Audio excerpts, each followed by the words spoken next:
اس سے یہ واضح ہو گیا کہ حضرت معاویہ نے یہ تقریر خلافت کا عہدہ لیتے ہوئے عراق میں کی تھی۔ مورخین کا اتفاق ہے کہ یہ 41 ہجری کا واقعہ ہے، اسی لیے 42 ہجری میں فوت ہونے والے حبیب بن مسلمہ اس واقعے کے چشمدید گواہ عبداللہ بن عمر سے نقل کر سکے۔ اس واقعے کا یزید کی ولی عہدی کے بیعت سے کوئی تعلق نہیں ہے۔ یہ دوسرا حاشیہ آ رہا ہے۔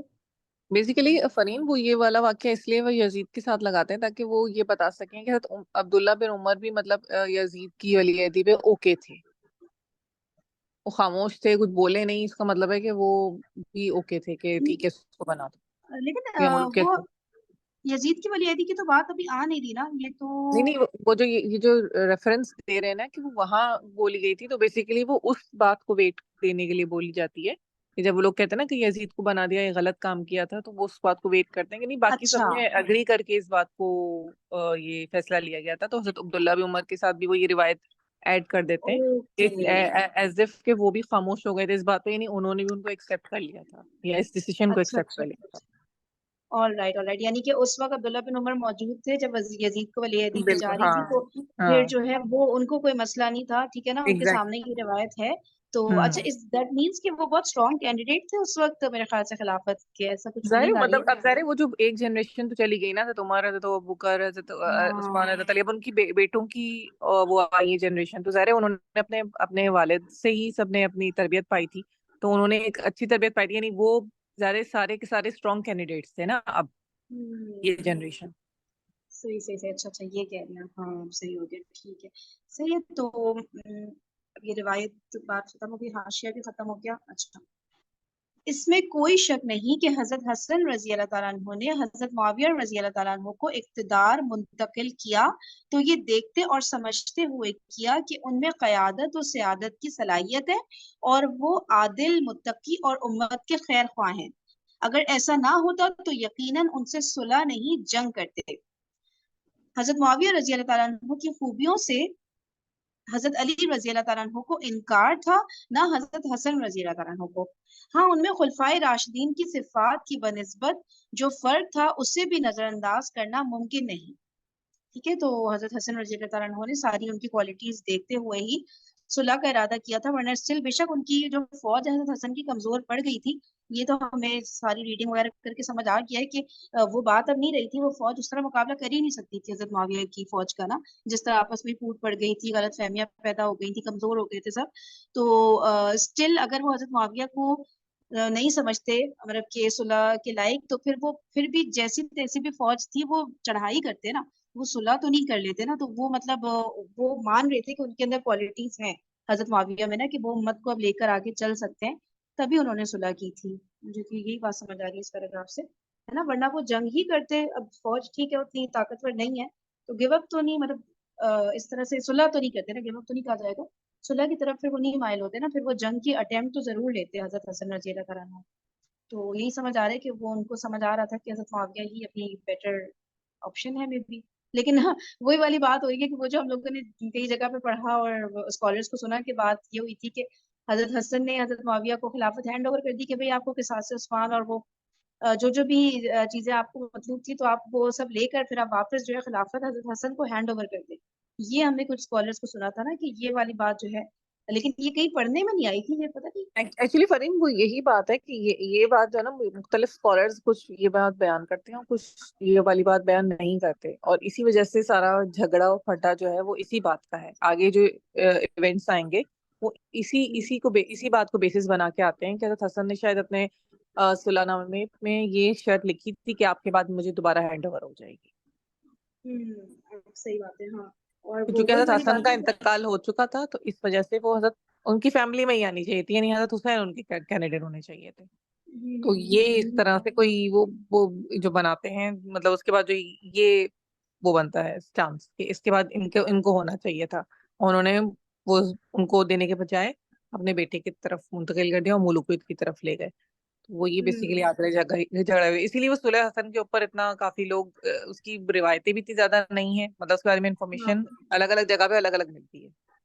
بالکل بالکل، ہاں، اس کو اتھینٹک اتنا مشکل ہے، اور وہ یہ بھی کہ مطلب حضرت حسن کا ہی تھا کہ وہ مطلب ایک طرح سے چانس دے رہے ہوں گے حضرت امیر معاویہ، اتنے سالوں سے ایک والی چیز چل رہی تھی نا کہ بھائی آپ کر کے دیکھ لیں، جو آپ اتنے سالوں سے ڈیمانڈ کر رہے ہیں کہ 700 عثمان، جو کہ پاسبل ہی نہیں ہے، تو آپ کر کے دیکھ لیں ایک دفعہ، آپ آ جائیں مطلب اس پوزیشن میں، اور پھر نہیں ہوا تو پھر وہ خود ہی سمجھ جائیں گے چلو پھر حضرت حسن کو ہی واپس میں ہینڈ اوور کر دیتا ہوں خلافت، کیونکہ جو میں چاہ رہا تھا وہ میں نہیں کر پایا، پریکٹیکلی کر کے دیکھنا جسے کہتے ہیں نا. تو یہ بات صحیح لگتی ہے، بے شک صحیح بات ہے. بکس میں اتنا ہائی لائٹ نہیں ہوئی یہ بات، لیکن جنہوں نے بھی انالائز کیا ہے جو ہسٹری ہے یا انالائز شاید کر لیتے انہوں نے یہ بھی سوچا ہو کہ ابھی فی الحال کے لیے جس طریقے کے حالات چل رہے ہیں ابھی ان کو ہی ہینڈ اوور کر دیتے ہیں، اس کے بعد جب دوبارہ ان کا مطلب ان کے بعد جو دوبارہ سلیکشن ہوگی تو اس میں شاید لوگ کوئی صحیح بندہ چن لیں گے اور امت اس پہ شاید اکتفا کر جائے گی. یہ بھی ہاں انٹینشن ان ہو کے سکتی بعد یا ہے. مے بی حضرت معاویہ سے بعد میں ہم بات چیت کر لیں گے اور پھر دیکھ لیں گے، مے بی وہ اس بات کو خود بھی انڈرسٹینڈ، اس کے کیونکہ وہ ان بھی کے تو بعد اچھے بھی دوبارہ سمجھدار اسی ہیں. طریقے سے سلیکشن ہوگی نا، لوگ ہی سلیکٹ کریں گے. ان کے دماغ میں تو یہی تھا کہ دوبارہ سے اسی طریقے سے سلیکشن لیکن ہوگی، لوگ ہی بات کس سلیکٹ کو کریں گے. کہتے ہیں، مطلب انتقال کے بعد کہہ رہی ہیں آپ یا ویسے ہی؟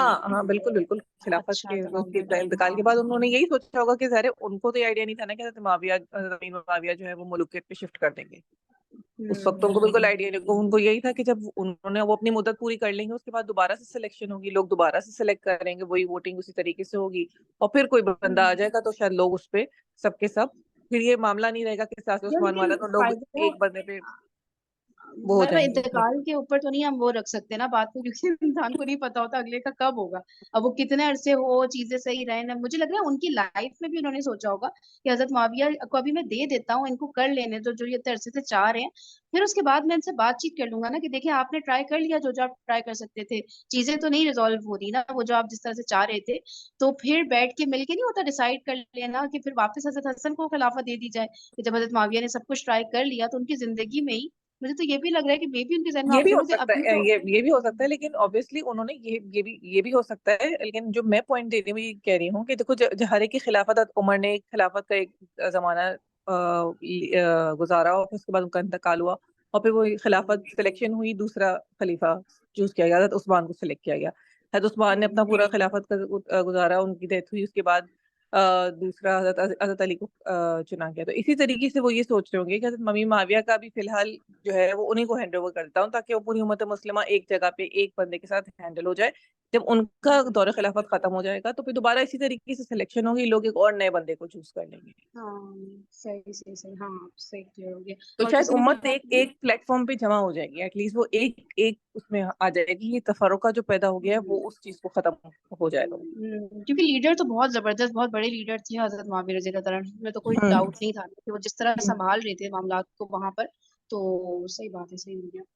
چلیے اچھا پھر ٹھیک ہے. تو یہ سب پہلے پیراگراف میں اوپر یہی آ رہا ہے، ان کی کوالٹیز وغیرہ دیکھتے ہوئے صلح کی طرف گئے تھے حضرت حسن رضی اللہ تعالیٰ عنہ. اچھا پھر اہل مدینہ کی بیعت.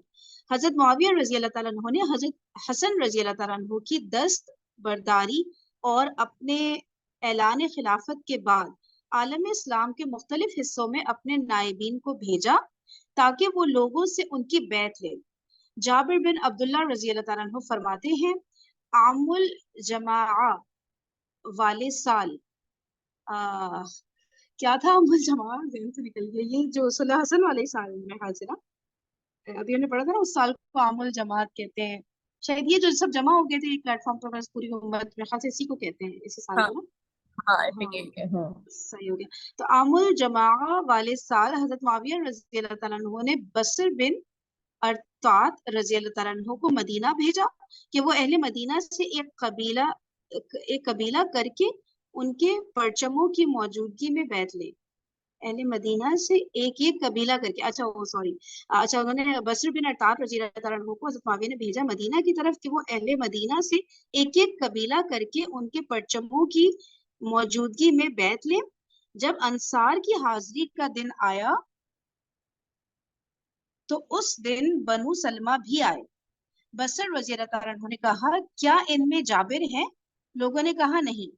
بصر رضی اللہ تعالیٰ عنہ نے کہا یہ لوگ واپس جائیں، میں ان کی بیعت قبول نہ کروں گا جب تک کہ جابر نہ آ جائیں.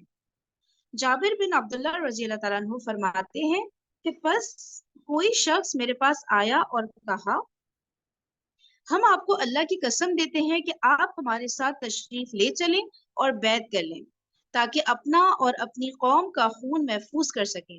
اگر آپ نے ایسا نہ کیا تو ہمارے جوان مرد مارے جائیں گے اور ہماری اولاد باندیاں بنائی جائیں گی. حضرت جابر رضی اللہ تعالیٰ عنہ فرماتے ہیں میں نے انہیں رات تک کا انتظار کرنے کہا. شام کو میں ام المومنین حضرت ام سلمہ رضی اللہ تعالیٰ عنہ کے پاس گیا اور یہ ماجرا سنایا.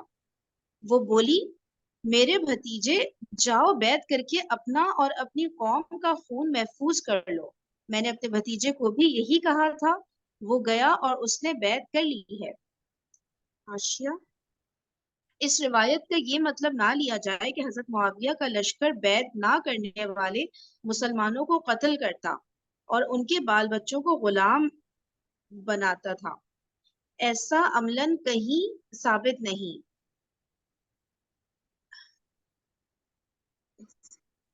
نہ ہی یہ منقول ہے کہ ہر شہر میں بیعت کے لیے لشکر بھیجے گئے ہوں.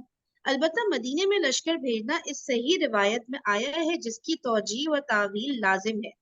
اگر پہلی صدی ہجری کے مختلف واقعات مثلاً دور مشاجرات اور واقع ہرہ وغیرہ کو دیکھا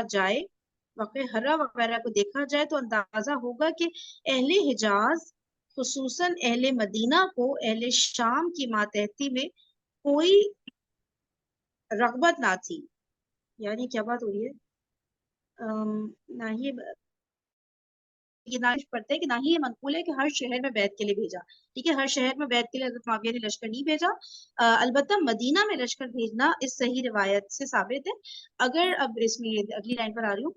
اگر پہلی صدی ہجری، اچھا پہلی صدی ہجری کی بات ہو رہی ہے مدینہ میں جب گئے نبی پاک صلی اللہ علیہ وسلم، ہے نا. تو اگر پہلی صدی ہجری کے مختلف واقعات مثلاً دور مشاجرات اور واقع ہرہ وغیرہ کو دیکھا جائے، اب یہ کس کی بات ہو رہی ہے، تو اندازہ ہوگا کہ اہل حجاز خصوصاً اہل مدینہ کو اہل شام کی ماتحتی میں کوئی رغبت نہ تھی. اس بات کا اندازہ اہل شام کو بھی اچھی طرح تھا.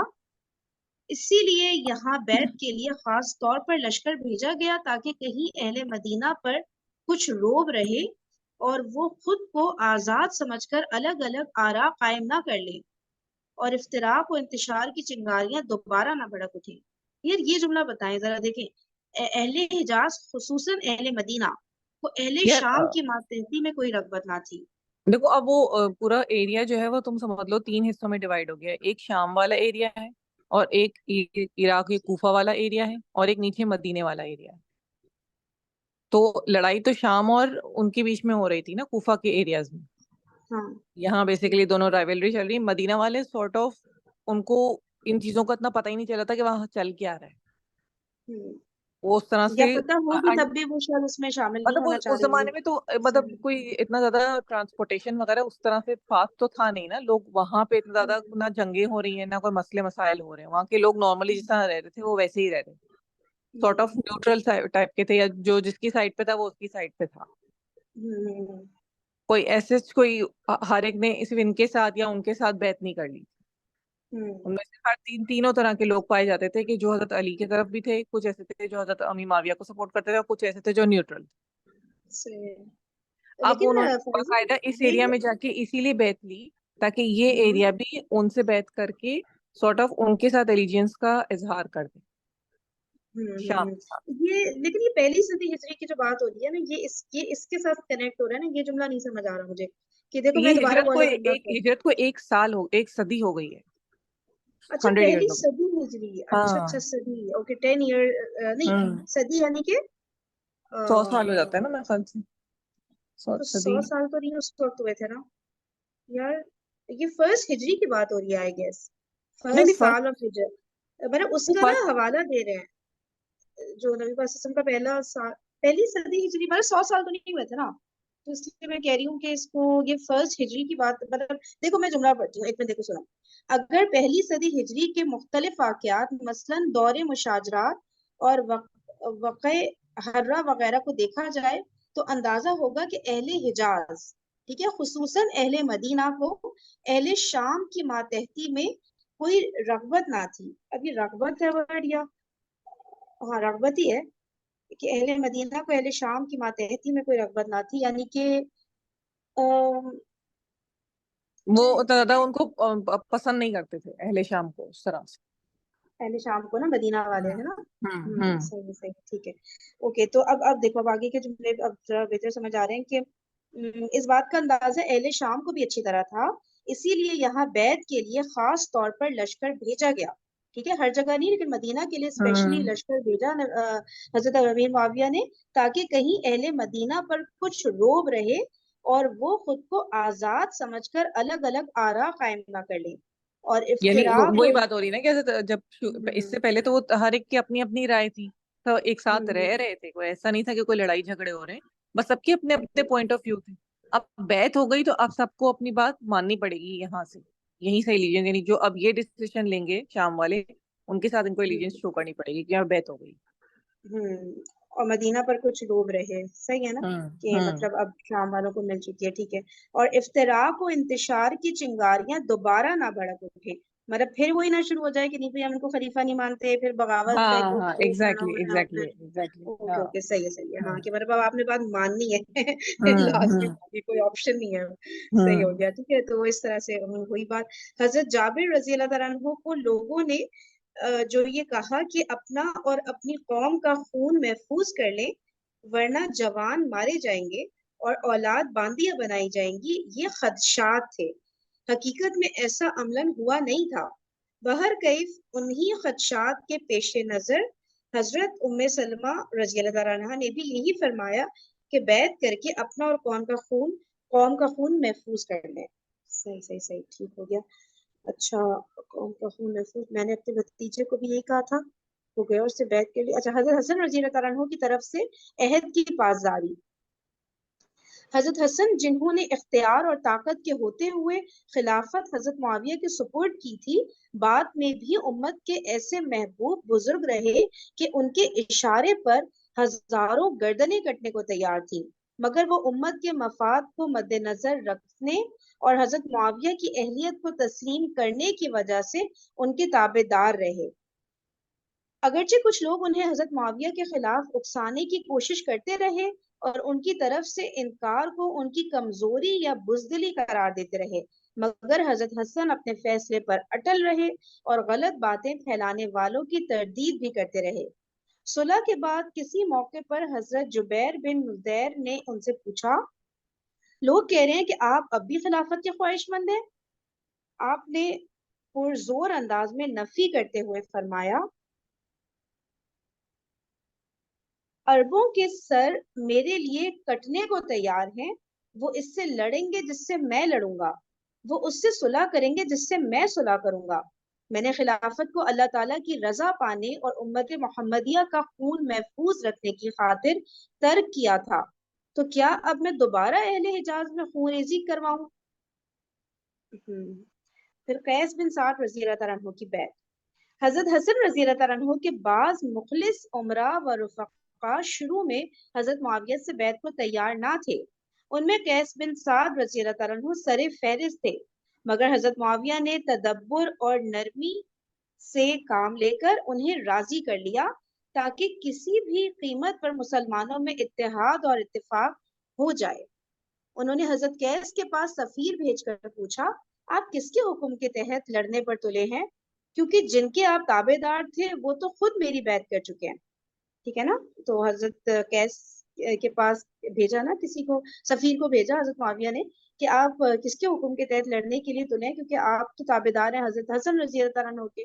ٹھیک ہے، آپ ان کی پارٹی میں ہیں تو وہ تو خود میری بیعت کر چکے ہیں، تو پھر کیوں آپ ابھی تک نا لڑنے کے اوپر تلے ہوئے. حضرت قیس بن سعد سے پوچھا گیا تو قیس بن سعد رضی اللہ تعالیٰ عنہ نے حضرت معاویہ سے دب جانا پسند نہ کیا.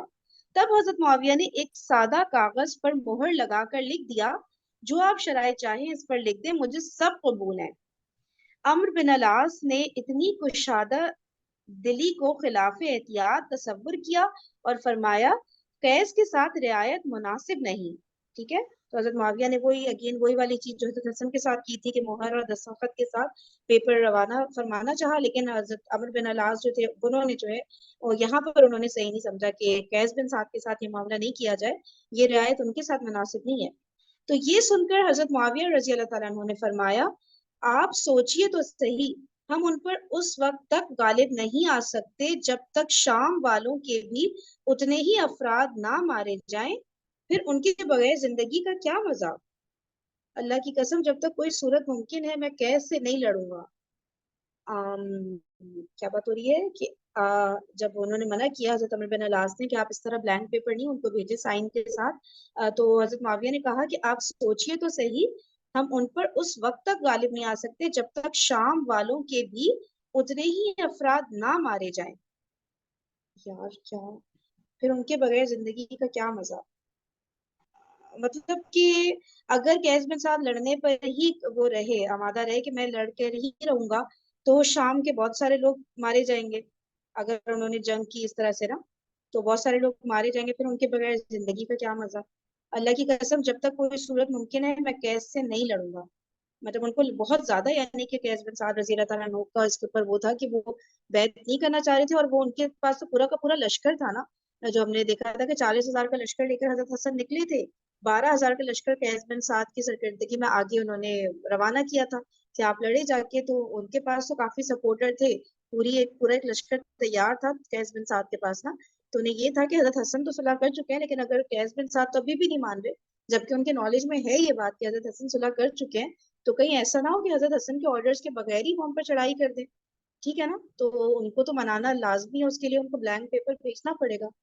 اس طرح کی بات لگ رہی ہے نا, کہ وہ ان کے لشکر سے گھبرا رہے تھے نا, کہ پھر سے وہی بیسیکلی مجھے جنگ لگتا تو ہے ہے. معاویہ کی اسٹریٹجی ہی یہی تھی, اسی وجہ سے انہوں نے بہت سارے اپنے الائز بنا لیے تھے کہ وہ ہر ایک کو وہ کرتے تھے کہ تمہاری کیا ڈیمانڈ ہے میں وہ پوری کر دوں گا, بس میرے ساتھ بیعت کر لو یا میرے ساتھ مل جاؤ, یا میرے جو میں کہہ رہا ہوں مطلب اس پہ اگری کر جاؤ. یہ مجھے ایسا لگ رہا ہے کہ ان کی ایک ٹیکٹک تھی جس کی وجہ سے انہوں نے عمر بن العاص سے بھی اسی طریقے سے انہوں نے ایلیجنس حاصل کی تھی نا. انہوں نے یہی کہا تھا کہ آپ کو مصر چاہیے, میں آپ کو مصر ہینڈ اوور کرنے میں آپ کی ہیلپ کروں گا, آپ میرا ساتھ دیجیے. تو وہ صحیح صحیح تم میری ڈیمانڈ پوری کرو, میں تمہاری ڈیمانڈ پوری کر دوں گا, وہ والا چل رہا ہے یہاں پہ, اسٹریٹجی وہ چل رہی ہے. صحیح. اور اب ہم ان کا ریئیکشن دیکھیں گے قیس بن سعد کا اس بلینک پیپر کے اوپر, تو بات اور زیادہ بالکل. کلیئر ہوگی انشاءاللہ. چلو صحیح ہے, اینڈ ہو گیا ٹائم, پھر کل ملتے ہیں انشاءاللہ. چلیے thank you so much everybody, جزاک اللہ خیرا کثیرا, سبحانک اللہم و بحمدک, نشہد ان لا الہ الا انت, نستغفرک و نتوب الیک. السلام علیکم و رحمۃ اللہ وبرکاتہ.